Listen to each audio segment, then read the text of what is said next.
À chaque mercato, c'est la même histoire. On voit des noms de légendes s'aligner et on se dit non mais c'est bon. Ils vont tout gagner. Mais sur R6, aligner 5 stars, c'est plus souvent la recette parfaite pour un crash à échelle industrielle. Bienvenue dans le cimetière des super teams.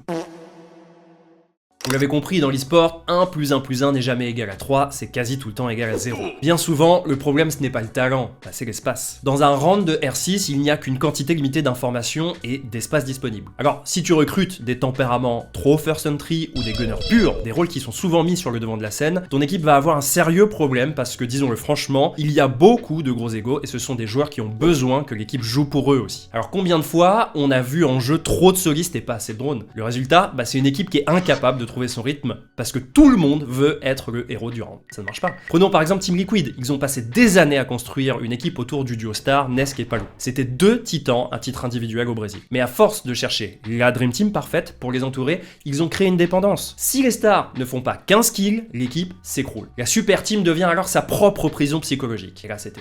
Alors maintenant, on est devant un des plus gros paris psychologiques de l'histoire de R6. Je vais pas vous prendre pour des naïfs, on sait tous vers qui le regard se tourne. Pour une super team, soit ils inventent une nouvelle façon de jouer où la nuance remplace l'agression pure, soit on assiste à la plus grosse guerre d'ego du terrain. G2, Liquid, Vitality, la liste des super teams qui ont fini dans le mur, elle est longue. J'en oublie sûrement d'ailleurs, il y en a plein selon les régions et même selon les jeux, mais vous voyez l'idée. Le talent sans rôle, c'est du gâchis.